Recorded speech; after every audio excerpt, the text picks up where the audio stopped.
Hebreus capítulo 12, verso 14.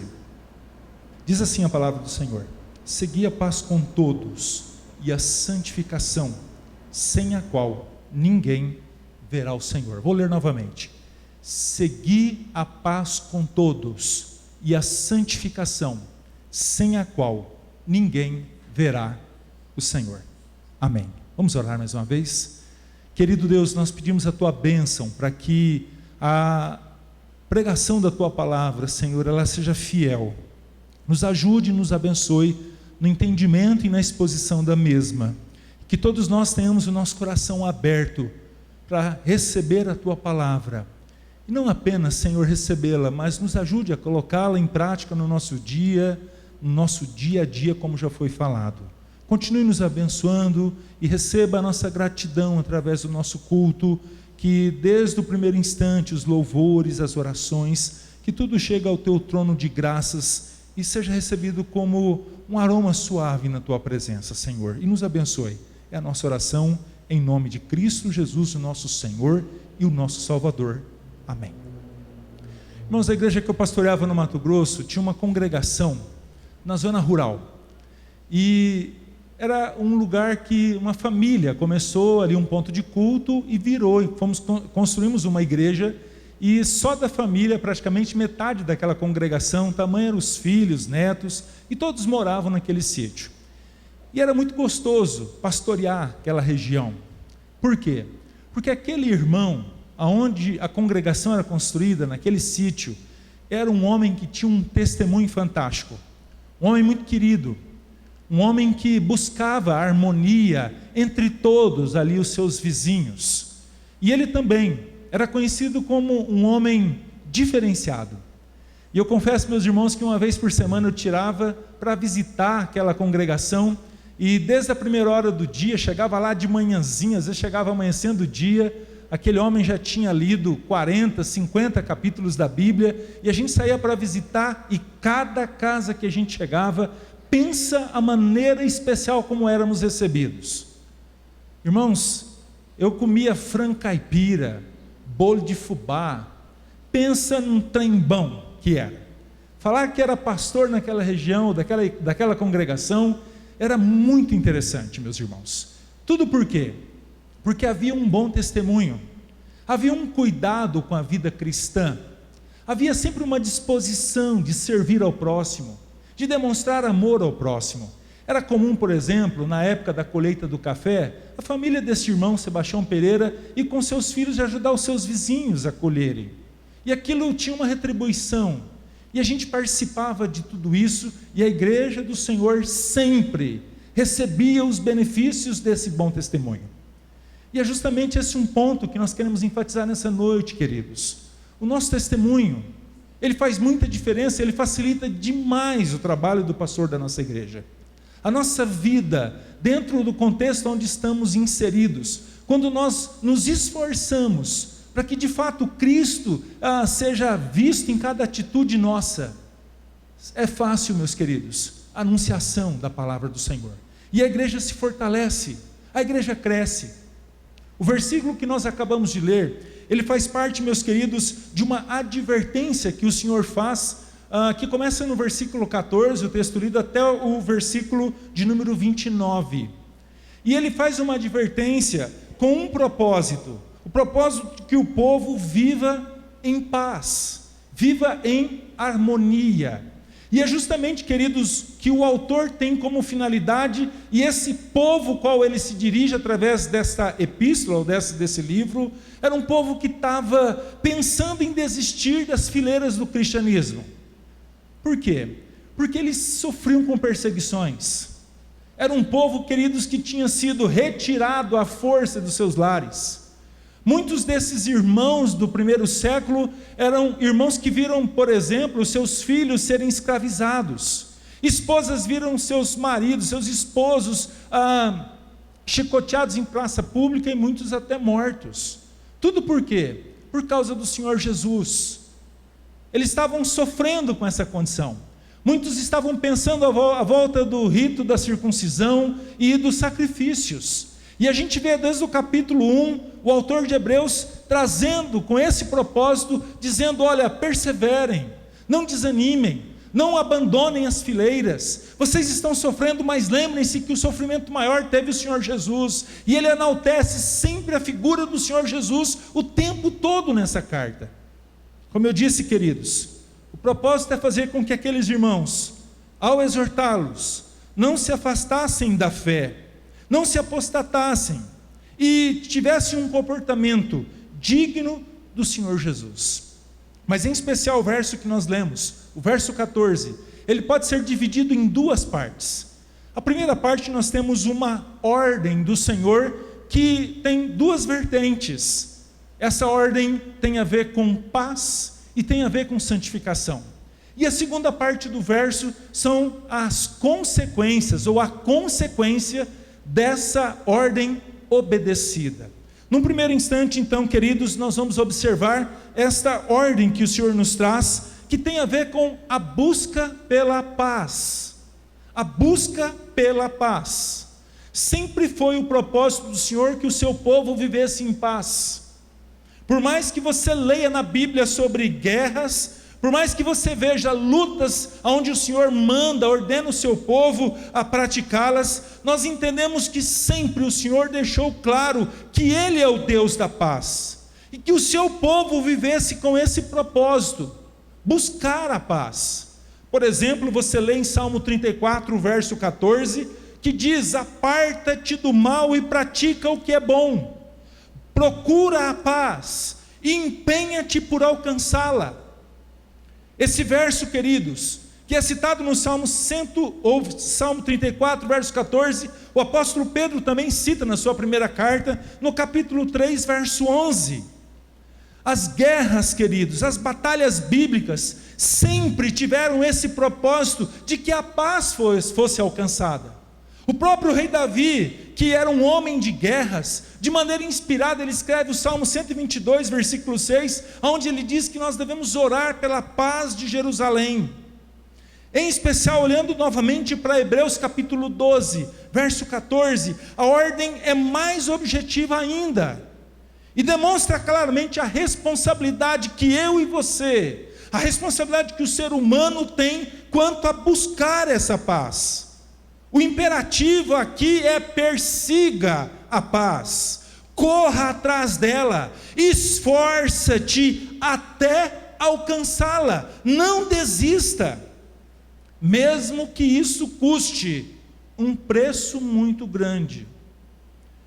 Queridos, o próprio Senhor Jesus, quando ele fala sobre vingança no Sermão do Monte, no capítulo 5, verso de número 38 a 42, ele diz o seguinte num primeiro instante, com esse propósito de buscar a paz: qualquer que te ferir a face direita, volta-lhe também a outra.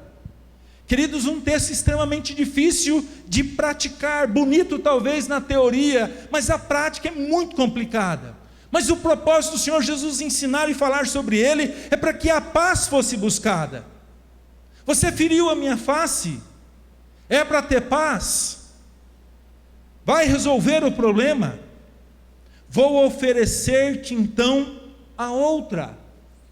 Resolve o problema? Não com ironia, mas com o propósito de que a paz seja alcançada. Na sequência ainda Jesus diz: se alguém quer demandar contigo e tirar-te a túnica, deixa-lhe também a capa. É para resolver, é para termos paz. Vou te dar a túnica e a capa que eu tenho, é para acabar o problema. E ele ainda diz, encerrando: se alguém obrigar você a andar 1 milha, vai com ele 2. E por que o Senhor Jesus diz isso? Para que os problemas de relacionamento se resolvam e a paz sobreponha a toda situação, toda a demanda que produz confusão e tira o sossego da nossa alma. Eu me lembro, queridos, numa determinada época da minha juventude, que um sitiante, ele resolveu fazer a cerca da divisa do sítio dele. Ele contrata um topógrafo, ele vai lá, faz o levantamento, delimita o lugar, e ele faz a cerca. Bem no meio do sítio dele tinha uma pedra, uma pedra bem grande. E ele então, ao invés de passar a cerca para o lado de dentro da terra dele, o que ele faz? Ele passa por fora, ele abraça aquela pedra e continua essa cerca. O vizinho vê aquela situação, vai lá tirar satisfação com quem fez. E ele faz o quê? Atira naquele homem e mata ele. Ele não somente perdeu aquele pedaço de terra, mas ele perdeu todo o sítio, porque ele teve que vender para gastar com advogado. Ele pegou mais de 18 anos de cadeia, e com o seguinte juramento, de que quando ele saísse, os filhos daquele homem morto iam matar ele. Eu fico imaginando, queridos, o que custava entrar num acordo, o que custava fazer algo ali de comum acordo para que a paz fosse alcançada. E de repente, meus amados, por pouca coisa, coisa insignificante, uma vida se perdeu e a paz, ou a ausência dela, reinou no coração daquelas famílias. O apóstolo Paulo, escrevendo a Romanos, capítulo 12, verso 18, ele diz assim: se possível, quando depender de vós, tende paz com todos os homens. Não só com Paulo aos romanos, mas olhando em especial o autor de Hebreus, mostra que essa paz é perseguida, não só, ou deve ser perseguida não só dentro da nossa casa, com a nossa família, ou dentro da nossa igreja, mas também com os de fora, e ele diz todos, inclusive os nossos inimigos. E Jesus diz no Sermão do Monte, ainda capítulo 5, verso 44, amai os vossos inimigos e orai pelos que vos perseguem. Dessa forma, queridos, temos a ordem para todos os servos e servas do Senhor: lutem com todas as suas forças para alcançar a paz com todos, não apenas dentro da nossa casa, como foi dito, ou nos limites da igreja do Senhor, mas também fora, com os vizinhos, com os colegas de trabalho, com todos. Alguns dias atrás, eu passei por uma situação que a prática disso teve que ser realizada. Eu tenho um vizinho no andar de cima do meu apartamento, que ele não tolera barulho nenhum, mas nenhum mesmo. E eu coloquei um ar-condicionado, barulhento lá, antigo, bem em cima bem abaixo do quarto dele. E um belo dia encontrei com ele no corredor do prédio, e ele disse assim, um senhor já de idade, um oficial da polícia, aposentado do exército, ele olhou com a cara dura assim para mim e disse: o senhor mora no apartamento de baixo? Sim.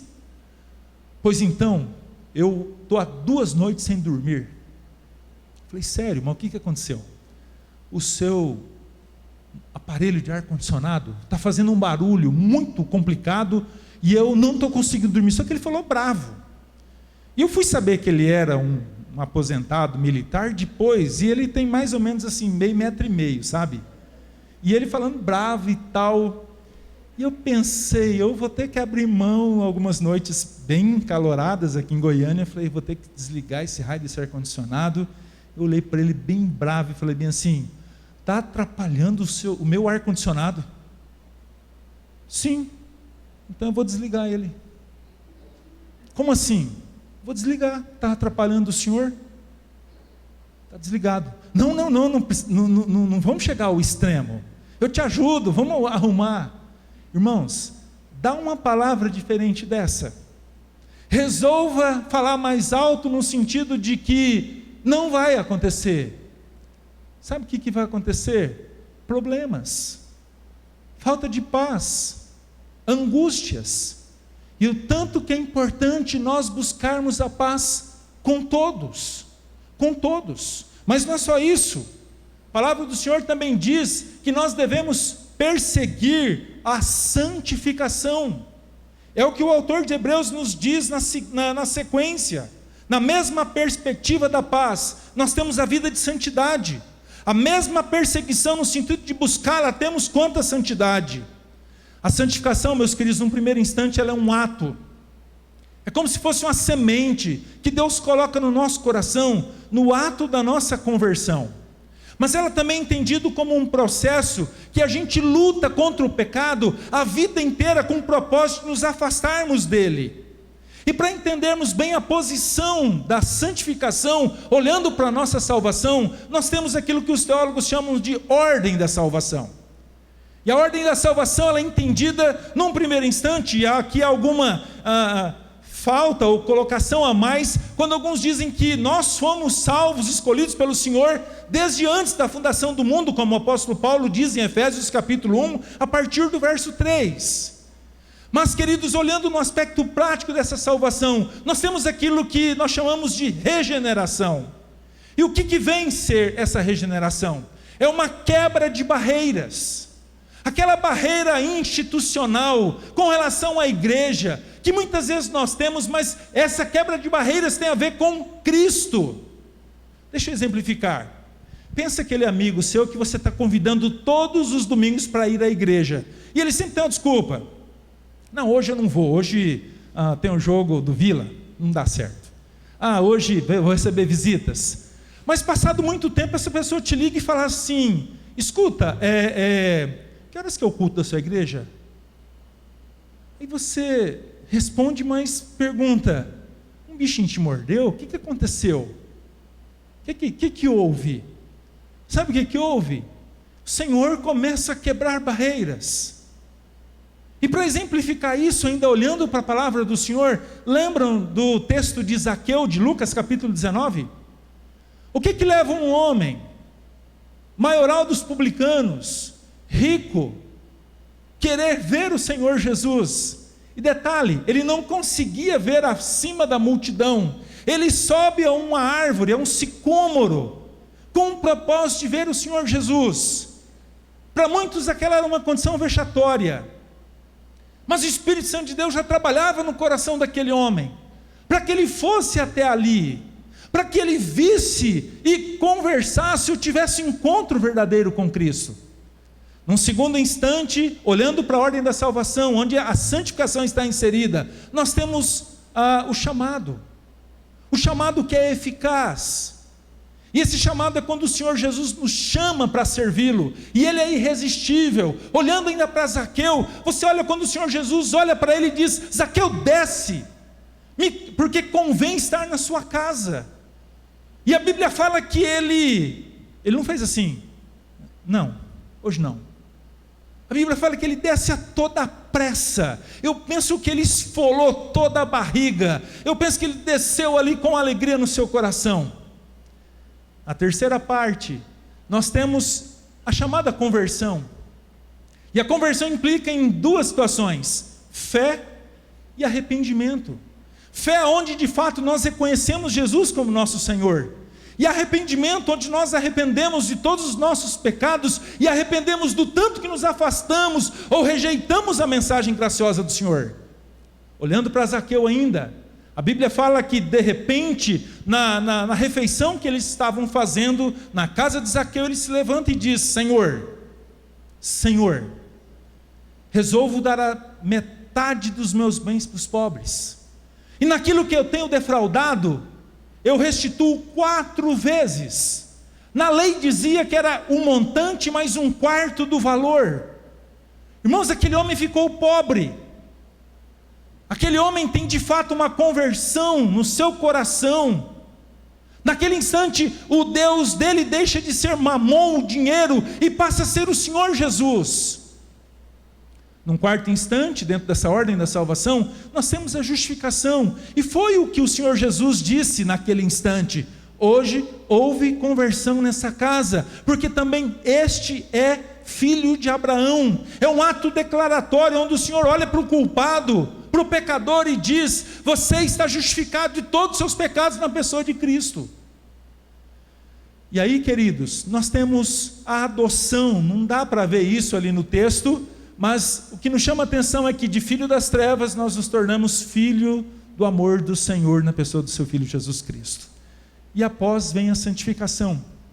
Não aparece no texto de Zaqueu, mas no capítulo 8 de João, no episódio da mulher adúltera, depois de Jesus estar só com ela, quando todos os seus acusadores vão embora, Jesus pergunta para aquela mulher: mulher, onde estão os teus acusadores? Ninguém te condenou? E a mulher responde: ninguém, Senhor.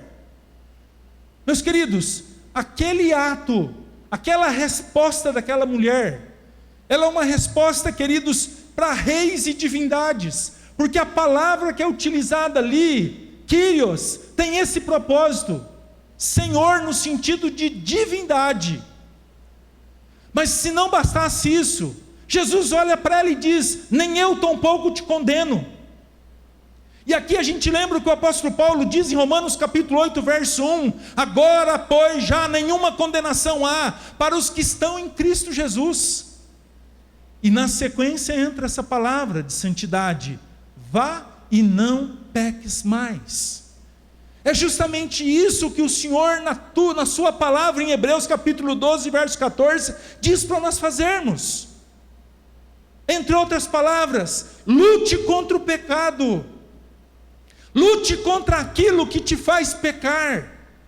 Afasta-se, ainda que isso seja progressivo na tua vida, mas lute por isso. A ponto do Senhor Jesus dizer: se tua mão te faz pecar, arranca. Se o teu olho te faz pecar, tira ele fora. Porque é melhor entrar com um olho e maneta no reino dos céus do que com os dois braços e os dois olhos, você ir para o inferno. O que o Senhor Jesus está ensinando para cada um de nós é que nós devemos ter santidade na nossa vida, lutar para que nós a tenhamos.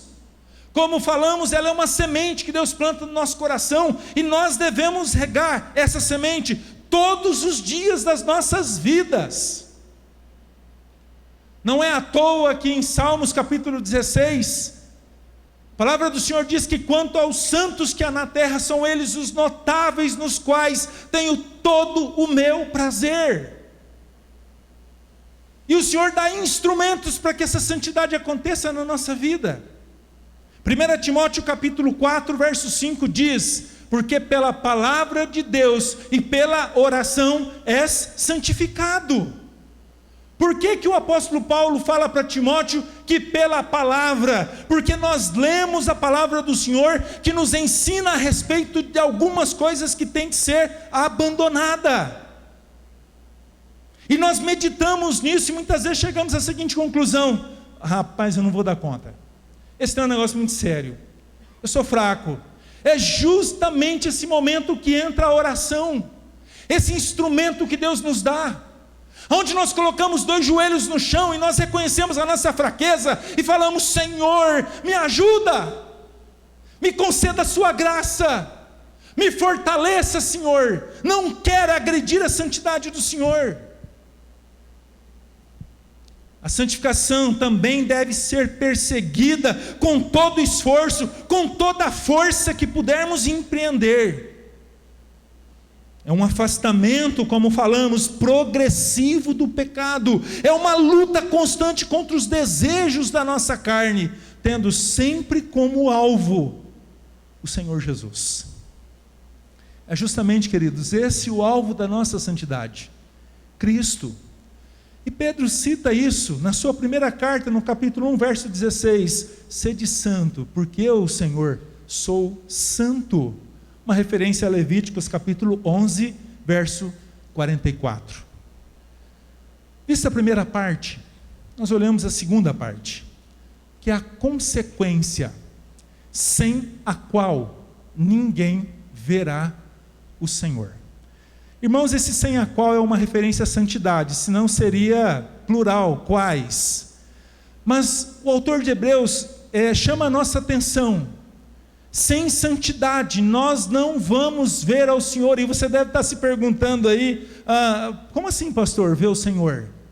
Ninguém jamais conseguiu ver o Senhor, nem Adão, nem Moisés, seja na sarça ou seja lá no Sinai, conseguiu ver ao Senhor, porque a sua glória, o fulgor da sua glória fulminaria qualquer um por conta do seu pecado. Bem, queridos, certamente você está certo. Vale lembrar que o pecado traz cegueira aos nossos olhos e ao nosso entendimento. Nós não conseguimos enxergar nada à nossa frente quando estamos enveredados por Ele. Talvez um dos exemplos mais conhecidos que nós temos na palavra de Deus é o do rei Davi. A Bíblia fala lá em 2 Samuel 11, início a partir do verso 1, que Davi tomando um banho, aliás, andando pelo terraço do seu palácio à tarde, ele olha uma mulher tomando sol. E meus queridos, ele pergunta para um dos seus auxiliares: quem é aquela mulher? E ele ouve: aquela mulher é filha de Eliã e esposa de Urias. Ou seja, ela tem pai e ela tem esposo. E se você possuí-la, estará em adultério. Mas ele ficou cego. O verso 4 de 2 Samuel 11 diz que ele mandou buscá-la e deitou-se com ela. Dar lado ao pecado, como fez Davi, o deixou cego contra toda a exortação que a palavra do Senhor lhe traz. É isso que acontece, meus queridos. E isso acontece também não só nessa área, nessa questão sexual, mas, por exemplo, a área do poder. Olha o que se tem feito para ter poder. Perceba, queridos, o que tem sido feito para perpetuar no poder. Quantas vidas são ceifadas por isso? Tem gente que sacrifica, se possível, até a sua própria mãe para ter o poder. Parece que ele fica cego. E ele fica. Mas também olhamos, queridos, a questão do dinheiro, que a Bíblia fala que é a raiz de todos os males. Como diz em 1 Timóteo 6,10, presta atenção nos noticiários, o que se faz pelo dinheiro? Não conseguem ver as consequências, quantas pessoas estão sendo presas, quantas pessoas humilhadas, e continuam-se as mesmas práticas com outros atores. É impressionante isso. Nesse momento, queridos, que nós enfatizamos que a vida de santificação nos levará a considerar a palavra do Senhor. Se o pecado traz cegueira, a santificação abre o nosso entendimento à palavra do Senhor. Conseguimos aceitar a repreensão de um Deus amoroso que quer o nosso bem e passamos a aceitá-lo. Ao contrário disso, na prática de alguns males, nós olhamos para aquele que nos repreende e fulminamos. A gente vê de repente um pastor falar de alguns tipos de pecado, ao invés daquilo ser recebido como uma palavra exortativa de um Deus que quer o nosso bem, nós passamos a fazer o quê? Fulminamos a figura do pregador. É como se de repente você estivesse tirando o doce da boca da criança. Ela vai chorar, ela vai espernear. A santidade faz-nos entender que o Senhor nos ama e que Ele tem o melhor para cada um de nós. A santificação leva-nos a ver o agir do Senhor em nossas vidas. Só quem busca uma vida de santidade vai reconhecer o pão nosso de cada dia como uma dádiva do Senhor. Só quem busca uma vida de santidade vai entender a família como um presente de Deus. Ao contrário, quando enveredados no pecado, nós vamos vê-la como um fardo, como um peso. Dessa maneira, queridos, nós não vamos ver o Senhor quando buscamos a nossa vida de santidade, mas nós vamos ver, sabe o quê? O seu agir, as suas misericórdias, o seu amor. Nós vamos entender que a palavra do Senhor tem um propósito de trazer vida, e vida em abundância a cada um de nós. Eu me lembro, queridos, de uma viagem que nós fazíamos constantemente para visitar os meus pais. Eles moram ainda no Mato Grosso, e da cidade que eu trabalhava até onde eles moram dá mais ou menos 200 quilômetros. E a gente fazia isso, e eu lembro que os meus filhos, eles amavam ir lá. Os meus pais, eles tratam eles assim, eternamente como crianças, é doce, é tudo que eles gostam, eles fazem. E nessa viagem, queridos, mais ou menos na metade dela, eu tinha uma caminhonete e de repente o pneu dela estoura, e eram pneus novos. E eu fiquei pensando, para trocar aquele pneu foi uma luta, mas pensa numa luta. Já foi dando 10, 11 horas da manhã, consegui trocar um pneu de estepe antigo, e eu olhei e falei, meu Deus, tem alguma coisa errada, eu vou voltar. E aí você imagina, o choro e o lamento dos meninos. Ô pai, já estamos na metade do caminho. Falei, não, alguma coisa está me incomodando para voltar. E queridos, dito e feito, acabo de chegar na cidade, um dos nossos irmãos teve um problema, ele teve que passar por uma cirurgia muito rápida, e precisou ser levado de UTI, e a gente tinha contatos, por ser diretor de uma escola, constantemente, por causa de um seguro, a gente sempre acionava com um preço bem mais tranquilo, e foi o que aconteceu. Mas meus queridos, o que não me deixou ficar triste, foi uma certeza, o Deus que dirige as nossas vidas, Ele faz isso, Ele usa dos seus meios, dos seus instrumentos, para que os seus propósitos aconteçam. E a diferença entre murmurar, reclamar e blasfemar, é a vida de santidade, onde você coloca o seu joelho diante do Senhor e fala, Senhor, me mostra o que o Senhor quer me ensinar com tudo isso, e eu sei que vai ser para o meu bem. Para tanto, queridos, eu trago algumas conclusões. Primeira delas, não ignore o que o Senhor quer nos ensinar nesta hora.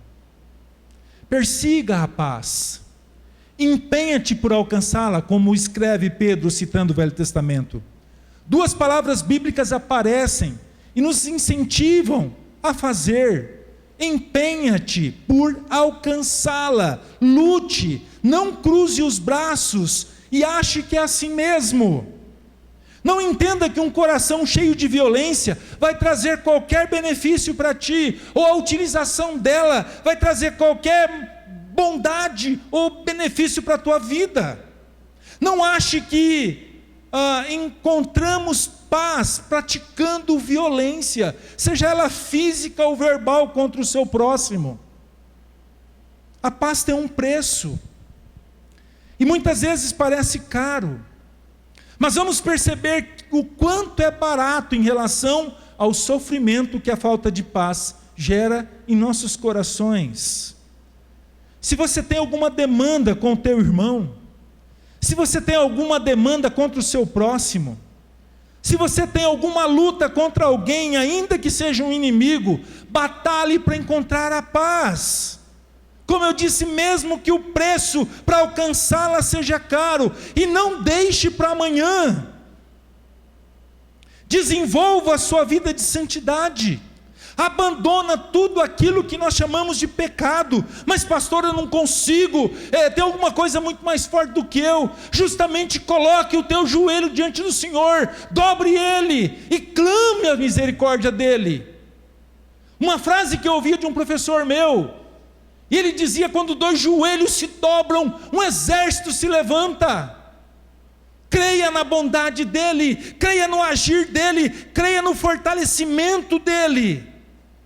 Lembre-se, ao contrário disso, o pecado tem um salário, e o salário dele é a morte. E não ache que o Senhor está brincando quando Ele nos ensina sobre esse assunto. Lute pela sua vida de santidade. No segundo instante, mesmo que seja alto, não ache que o preço a ser pago pela santidade, pela paz, é desperdício. Não é.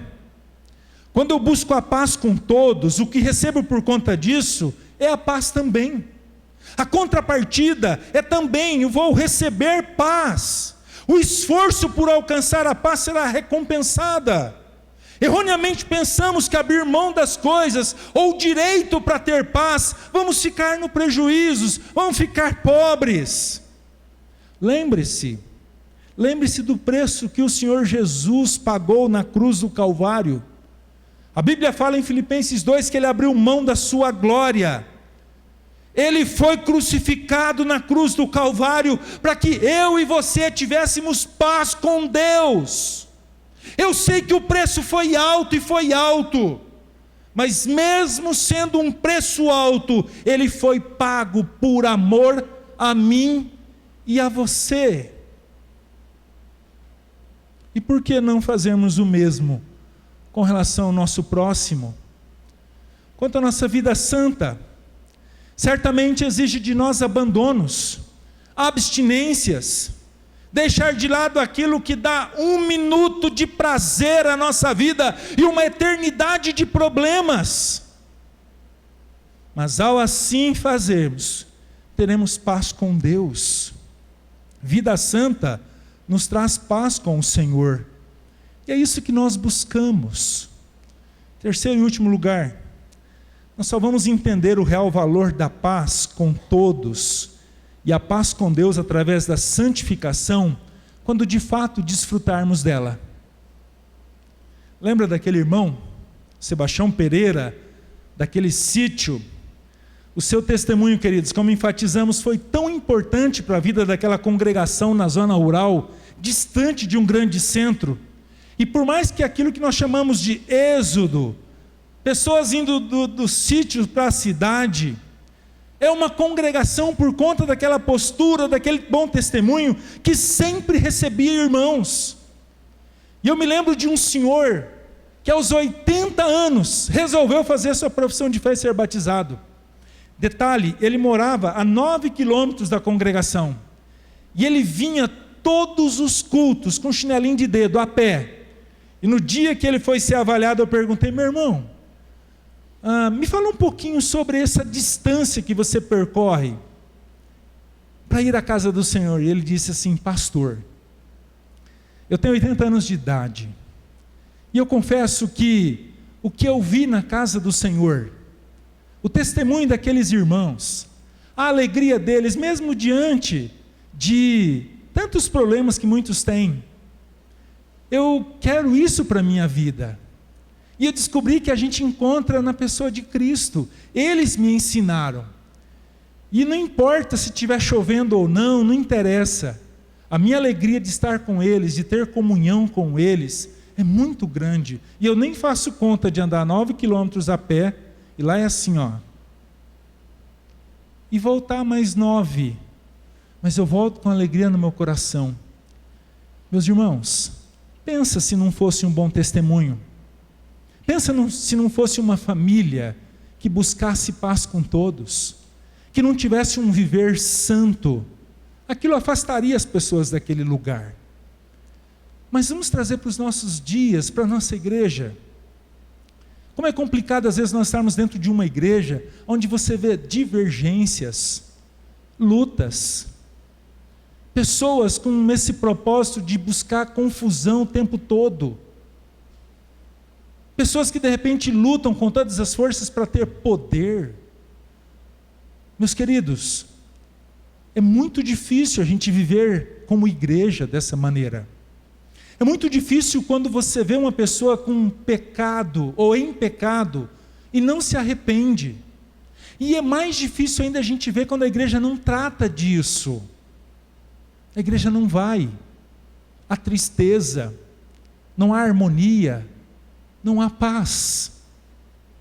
E de repente, meus queridos, quando a gente desfruta disso, na nossa vida particular e na casa do Senhor, a gente vê o valor que é buscar paz, o valor que é buscar uma vida de santidade, e na contrapartida disso tudo, a gente vê a bênção do Senhor. Aliás, a gente consegue ver, e a gente consegue agradecer, ser grato por tudo aquilo que Deus tem feito. Portanto, eu encerro com uma oração, feita no século XIII, século XIV, por um dos grandes homens de Deus. Ele foi considerado santo pela igreja da época, mas era um homem que tinha Cristo como seu modelo. Ele é conhecido como Francisco de Assis, e a sua oração, ou uma oração que ficou marcada na história, uma das frases dela, ele diz assim: ó Senhor, fazei-me instrumento da vossa paz. Que nós também possamos fazer essa oração, que sejamos instrumentos da paz do Senhor, e que as pessoas possam ver em nós uma vida santa e reta, a mesma que o salmista no Salmo 16, onde o Senhor encontra prazer no nosso viver. E eu pergunto para ti, hoje, o Senhor tem encontrado prazer na tua vida? Como que o Senhor tem olhado lá dos céus para ti? Só quero lembrar de um homem chamado Jó, que o Senhor observava ele e disse: homem íntegro, reto, temente a Deus, que se desvia do mal. Tem sido assim na sua vida? Você tem batalhado para ter sim uma vida de santidade no seu dia a dia? Se não tem, faça isso, para que você tenha paz. Nós podemos abandonar práticas pecaminosas com um ato, com uma postura, e nós podemos colocar diante do Senhor e pedir o seu perdão.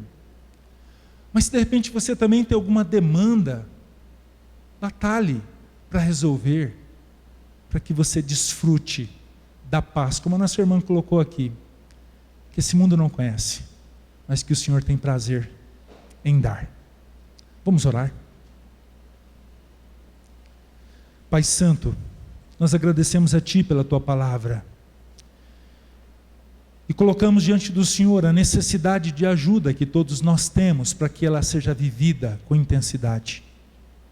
Peço misericórdia do Senhor, Pai, para cada um de nós, a começar pela minha vida. Careço tanto, Senhor, do Teu agir, da Tua misericórdia.